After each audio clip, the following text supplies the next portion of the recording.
What's up, Pilipinas? Salamat po sa pag-imbita niyo sa akin dito sa Patok ng DCAR SMNI. Yes. And siguro, bago natin palawigin yung kwentuhan natin, si Ross, tell us more. Kasi nga, partly nabanggit na namin ni kapartner Eileen kanina na isa talaga sa hilig mo is pagsusulat. Ikaw ay isang ECE student before at nakapagtrabaho ka sa IT department ng United Nations before you join dito sa iyong kasalukuyang pinagkakaabalahan. Tell us more about your humble beginnings, Sir Ross. Well, like you said, I was a ECE student.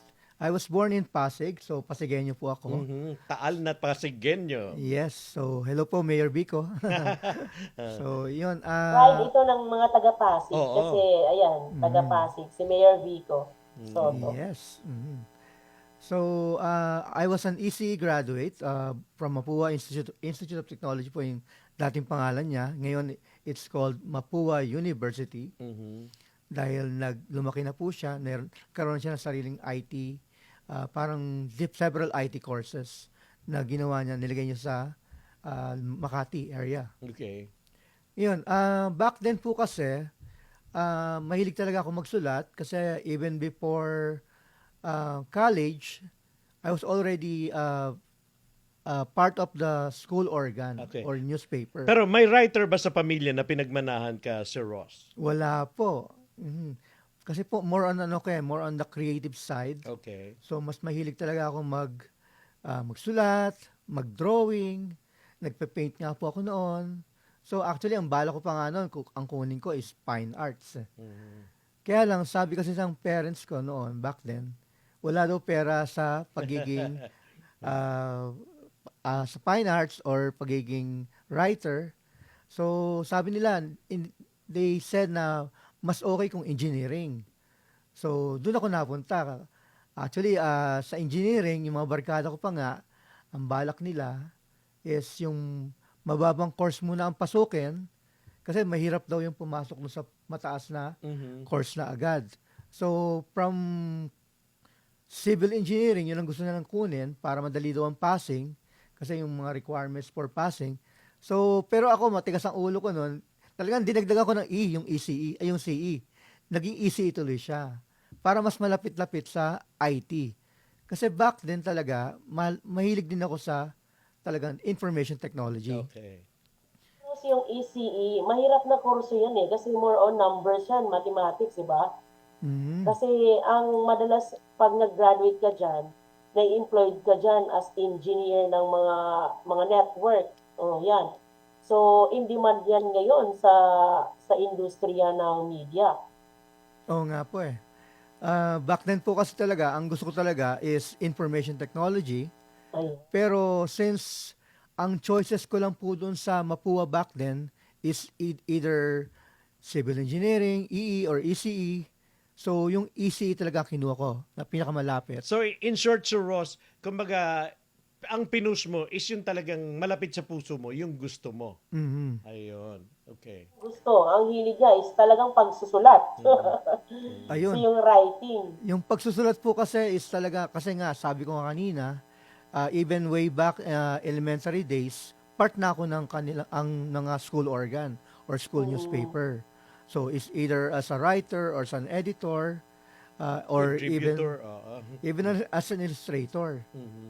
So, you're part of editorial staff ng school paper ninyo. Opo, yun. Ayun, parang doon nga sa akin nagmana yung daughter ko na naging editor-in-chief din ng kanyang school, ng college niya.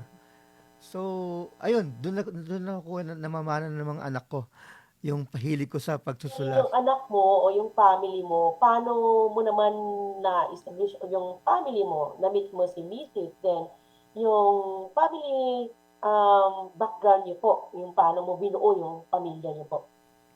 Well, right now I have 3 kids. Ang panganay ko po is isang babae and then 2 boys po. Ayun, ang nag-aaral na lang po ngayon is yung pinakahuli, yung bunso, which is nasa senior high school. Yung dalawa graduate na. Yung 2 po graduate na. Yung panganay ko po ngayon is already a teacher. Kasi sinundan naman po niya yung mother niya. Her mother po kasi is a teacher before, and now she works for DepEd as a supervisor. Mhm. Ayan. So, kumbaga, yes, Sige go po. ahead, partner. Sige, kapartner Tony. Yes. Yun na nga. So, of course, 'di ba? Talagang nangarap ka rin na magkapamilya, and luckily, ayan nga, nagkaroon ka ng pamilya, and kinukuwento mo nga na mayroon kang 3 anak ngayon. Pero before that, syempre, medyo malungkot din yung pagsisimula mo ng family, Sir Ross, kasi nga your firstborn ay mukhang hindi ipinagkaloob para sa inyo. A short story about that, Sir Ross. Actually, kanina nga, na-mention ko 3 anak ko, di ba ba? Pero dapat 4 po yan. Kasi po yung panganay ko po talaga, he was a boy.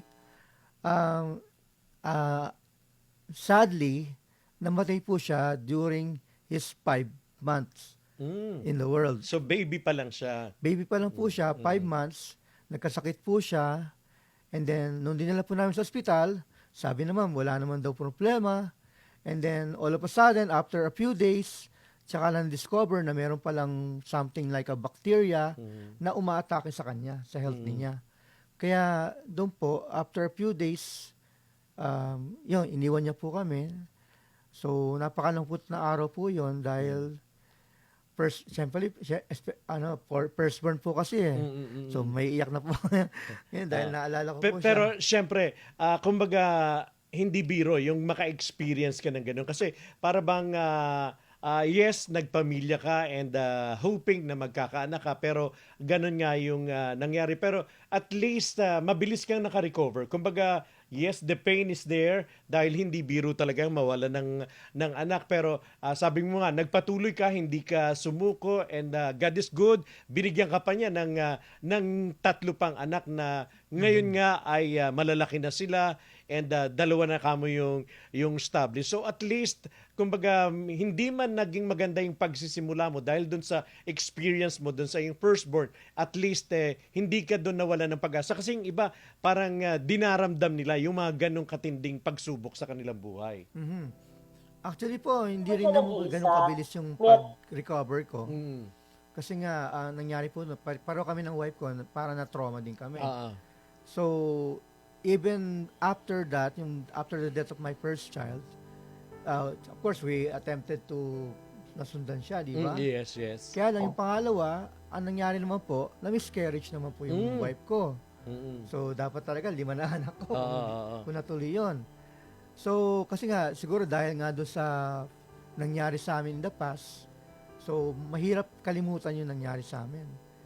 Pero right now, sabi nga, I'm lucky na meron na akong 3 kids ngayon. Hindi ka pa rin sumuko kasi nawala si firstborn, you're supposed to be second baby, ay nawala rin by miscarriage.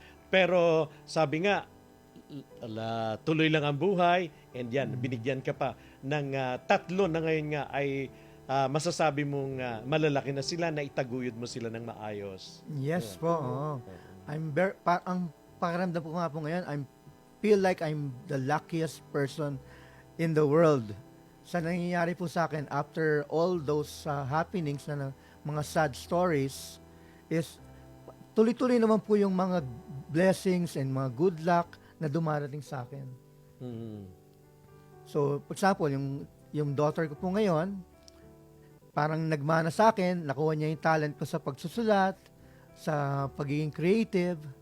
And then yung pangalawa ko po, yung lalaki naman po, doon naman po napunta sa IT. So, ang galing niya po ngayon sa mga gumagawa po siya ng mga, for example, yung mga digital drawing. And then, marunong din po siyang gumawa ng mga parang computerized background music. Ang naging work po niya kasi, gumagawa po siya ng mga background music for, halimbawa, mga games, mga... So at least related din doon sa gusto mo. Kumbaga yung parang sinundang path nung iyong nung iyong anak. Parang nahati nga po eh. Yung hilig ko po sa pagsusulat, yung creative side ko, and then yung hilig ko po sa IT, kinukuha ng mga anak ko. Ayan. Partner Eileen.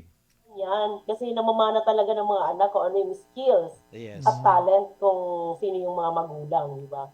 Kumbaga, sabi pa nga, Kuya Tony, nasa genes Di ba? Yes, yes. O yan. So yan, pasalamat yung mga anak mo na namanan nila yung talent na yun mula sa iyo, si Ross. Si Ross, ito nga, yung kanina nabanggit mo yung naging connected ka sa IT. So ano naman yung skills mo doon na na-develop kasi from writing. Tapos napasok ka sa IT, yung nabanggit ni Sir Tony kanina na naging part ka nga ng United Nations. IT department. Mhm. Mm.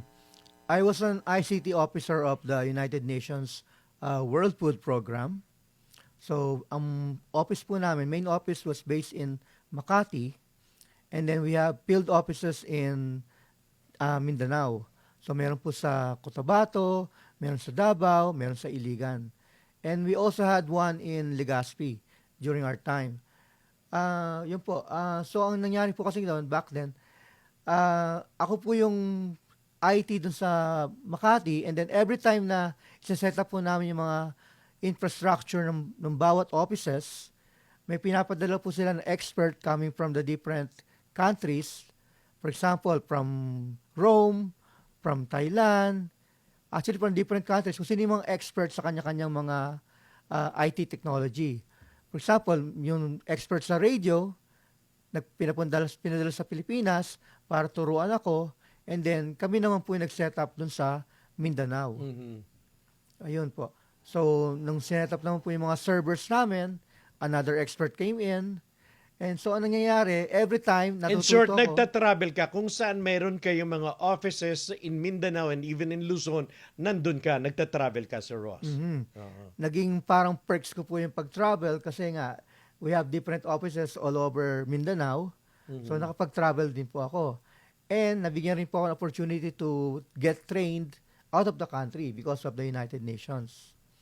So, napadala po ako for example, napadala po ako sa Thailand. Nagkaroon po kami ng training doon. So, I was there for a week. Tinain po nila kami. Mhm. And doon din ba nagsimula yung interest mo na yung vlogging interest mo? Doon na rin ba sa mga na-experience mong pagta-travel before? Yes po, partly po. Kasi po, back then po kasi when you say, when I was working for the United Nations, ako rin po yung in charge dun sa website namin. Okay. So, alam naman po natin na you cannot put your personal opinions and thoughts on the corporate or the company website. Yes. So, I decided back then, mag-create kaya ako ng vlog, pero personal vlog back then. Para where I can put yung mga thoughts ko, mga ideas. So, doon po nagsimula yung hilig ko sa pagbablog. Kasi parang naging outlet ko po siya dahil everyday po. Kasi ang nasa harap ko, mga computers, mga servers, mga satellite, mga radios. So, parang naging outlet ko po parang nilabas ko po yung creativity ko. Yung hilig ko po nga sa pagsusulat. And then, back then din po kasi, yung mga boss ko po, who are mga foreigners, iba-ibang nationalities po, ako yung pinapagawa nila ng mga kanilang mga presentations, dahil ako nga po yung marunong sa computers. So, yung PowerPoint nila, yung paglalagay ng mga effects, ako po yung gumagawa for them. Kaya siguro, nakadagdag po yun para sa hilig ko sa pagbablog din po. Dahil yung creativity ko po, nailalabas ko.